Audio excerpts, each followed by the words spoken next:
Let me tell you how you can save $10,000 and how everything changes after you hit this goal and why. After you hit your first $10,000, a set of things change. And at that point, you hit what I call the TNH or the new house. You will hit a TNH only a few times during your life. But this TNH at $10,000 makes the biggest difference or the biggest impact in your life. Now, $10,000 is a lot of money. Yes! And you might be saying it feels impossible to get there. But trust me, it is much easier than you think, and I'm gonna tell you how you can get there. Statistics show that people are unable to save, and a lot of people are living paycheck to paycheck and not being able to accumulate any extra money. But I'm gonna show you how you can hit your first TNH, those $10,000. Before we break down the TNH or the new how, you need to first define the why. So let's talk about the why. The first and most crucial step is to identify what is your why, your driving force behind wanting to become or achieve financial freedom. To save $10,000, you need to ask yourself, why is money important to me? Maybe you are tired of living paycheck to paycheck, or maybe you have the dream of starting your own business or traveling the world, or simply you want to know that you have the peace of mind of being able to handle any unexpected expenses.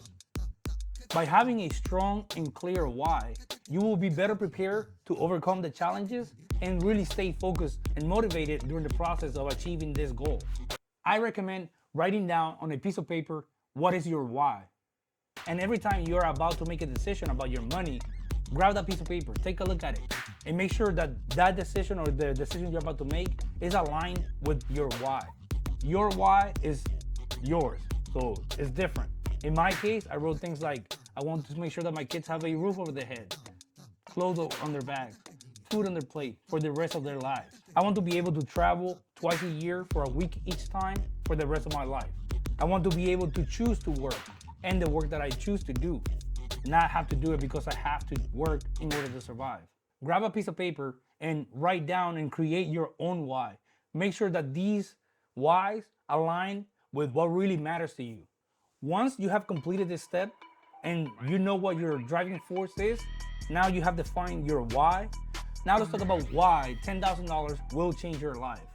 Once you have achieved your TNH and now you have $10,000 saved, you will gain 4 things.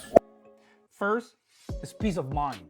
Imagine being able to face unexpected expenses like car repairs or medical bills without panicking. Having $10,000 saved provides the financial cushion and the peace of mind that comes with it. Second is the shift in your decision making. Instead of asking yourself, can I afford this? You start asking, do I really want this? Your decisions become driven by your values, your inspirations, your aspirations, not your limitations. Third, you gain investment opportunities. Investing for most seems very intimidating and out of reach, but having $10,000 allows you to take on investment opportunities without the perceived risk that you had before. At least the perception of investments become less intimidating. You can explore options like index funds, which have historically delivered good returns over the long term. And fourth, you gain the habit of saving. To save $10,000, you have to make adjustments, you have to make changes. You will need to continue to make those changes and more adjustments, but from now on, those changes will be easier and also directed to actually getting you closer to your goals. You have now created an actual habit of saving. If you're finding this video valuable, please like and subscribe. Any comments are also appreciated. Now, how do you reach your $10,000 goal? Well, here's my approach and what worked for me. Part 1, pull and print your bank statements for the last 3 months. Grab a red highlighter and highlight all the subscriptions that you don't really use or that you're willing to stop until you reach your goal. Now grab all of them and write them down on a separate piece of paper. Part 2, highlight in yellow the extra expenses that you have that are not part of your basic needs. Things like trips to the coffee shop or 7-Eleven or energy drinks, movies, eating out, stuff like that. Then add them all up and divide it by 2. Whatever that amount is, write it down on that piece of paper also. Part 3, open a new checking account with your bank. Ask them not to link that account with your online banking. Let them know that you do not want to be able to move money online between accounts, and that only when you sit with a banker, you'll be able to actually move money in between accounts. Stick with me. This will start making sense in a bit. Part 4. Once you have opened the other checking account, add up all the money that you have highlighted and wrote down on the piece of paper and come up with a total. Let's say that that amount is $120 a month. If you get paid weekly, you divide that by 4, so it should be about $30 per week. If you get paid bi-weekly, then it will be about $60. This will be the amount that you will be putting into that account that you created that you can access online. Now, part 5, go to the bank, sit down with the banker, and ask the banker to set up automatic transfers to take place for the same amount that you define, either weekly or bi-weekly or monthly, and make it to where it goes automatically into that checking account that you can access. Once again, if the total amount is $120 and you get paid weekly, that will be about $30 a week that you will ask them to put as automatic transfers going into this account. Now, part 6, review the rest of your finances and see if there's any other expenses that you could cut, and also add it to this highlighted amount and ask the banker to include it in your transfers weekly, bi-weekly, or whatever you decide to do. The first 5 steps focus on unnecessary expenses, but the real magic and the turbocharging happens when you start to be proactive with your finances. The more adjustments you are able to make, the sooner you will hit this goal. So part 7, once you have worked the last 6 parts, it is time to consider ways to boost your income. Explore side businesses, freelancing work, or even asking for a raise at work. Also, don't be afraid to explore other jobs, applying to other jobs that offer a higher pay. The more you are able to earn, the more you will be able to save. Once you have worked all 7 parts and have reached your $10,000, you will gain the following 3 benefits. These 3 benefits are what make up your TNH, or your new how. Benefit 1, your psychological change.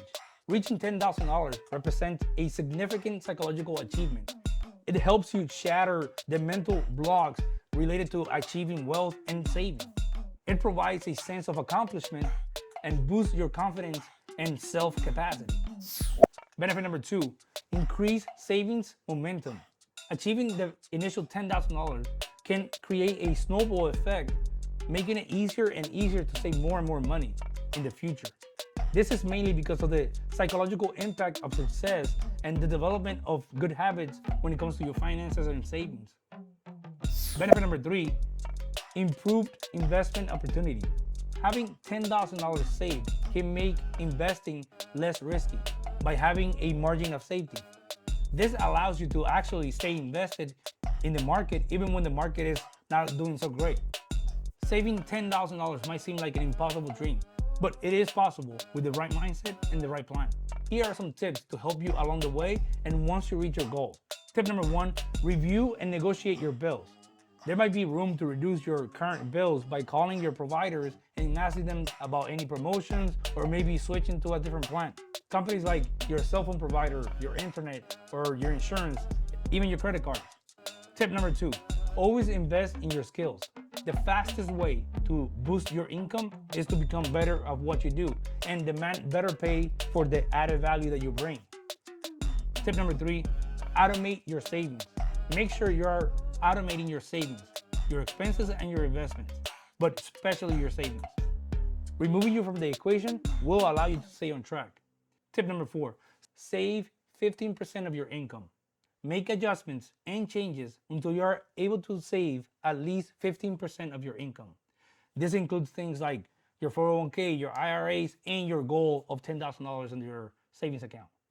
And finally, this tip helps you and helps me. Like and subscribe. See you in the next video. Vision best from the beginning.